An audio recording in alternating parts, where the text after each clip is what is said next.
नमस्कार मित्रों, जय हिंद, वंदे मातरम। आज मैं आप लोगों के साथ आतंकवादी नसरल्ला के संबंध में कुछ बातचीत करना चाहता हूं। इजराइल ने जब से नसरल्ला जैसे आतंकवादी को मौत का घाट उतारा है, तब से लेकर अब तक मैं देख रहा हूं कि हमारे देश में बहुत सारे नेता, बहुत सारे लोग एकदम मातम मना रहे हैं, बहुत उदास हैं, रो रहे हैं, जुलूस निकाल रहे हैं, हो हुजूम कर रहे हैं, हवल्ला कर रहे हैं। ये क्या मतलब है?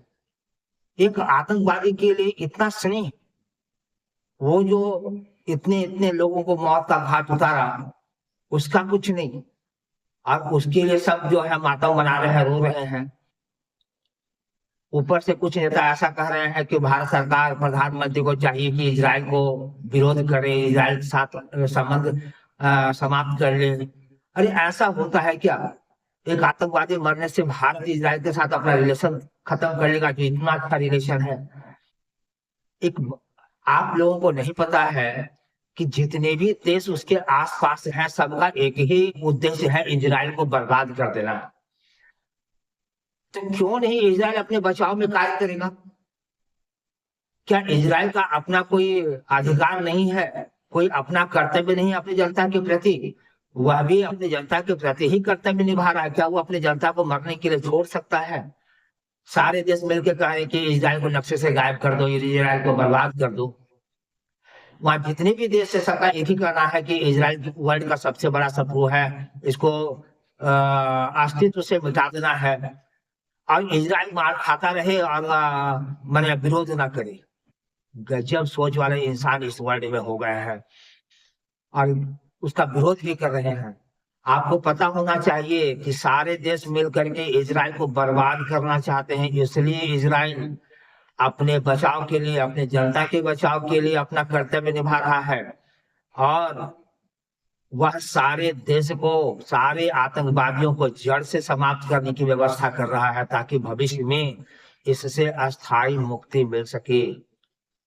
मैं लोगों से यह कहना चाहता हूं कि शायद आपको जानकारी ना हो, इसलिए आप ऐसा कह रहे हैं, लेकिन हकीकत यही है कि इजराइल बहुत विकसित देश है। उसके पास एक से एक आधुनिक टेक्नोलॉजी है, जो शायद विश्व के बहुत सारे देशों के पास नहीं है। इसलिए उनसे पंगा लेने का प्रयास नहीं करना चाहिए, बल्कि खुद जियो और इजराइल को भी जीने दो का सिद्धांत अपनाए, तभी जाकर के इजराइल भी बचेगा और आसपास के देश भी बचेंगे। इजराइल यह देख रहा है कि अगर मैं आधा अधूरा काम करके छोड़ दिया तो ये फिर सरदर्द बनेगा। इसलिए वो हिजबुल्लाह को और अन्य आतंकवादी संगठन को एकदम जड़ से बर्बाद करने में लगा हुआ है। अभी उसका युद्ध लेबनान के साथ चल रहा है और यही कारण है कि हिजबुल्लाह और हमास दोनों को जड़ से खत्म करने के लिए ही वो सारे कदम उठा रहे हैं। जो हालत हमास का किया था, आज वही हालत हिजबुल्लाह का एकदम लेबनान में घुस करके कर रहा है। सारे जगह पे जो है टैंक लगा दिया है। जैसे जैसे आवश्यकता बढ़ रही है, वैसे वैसे टैंक जो है लेबनान में घुस रहे हैं और एक से एक ठिकाने पर बमबारी कर रहा है, उसको नस्तानाबूद कर रहे हैं। इसलिए आवश्यकता इस बात की है कि ये पड़ोसी देश इजराइल की समस्या को समझे और इजराइल के साथ मिल करके रहना स्वीकार करे।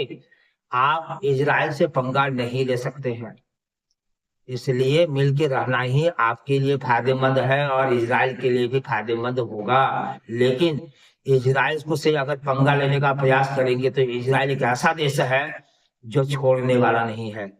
ऐसे में पड़ोसी देश वालों को अपने अस्तित्व की रक्षा के लिए यही उचित है कि वो सीज फायर करे और इजराइल के अस्तित्व को स्वीकार करे और उसके साथ मित्रता पूर्वक रहना पसंद, मित्रता पूर्वक रहने की बात करे। और नहीं तो फिर कोई नहीं बचेगा, इजराइल किसी को नहीं छोड़ेगा।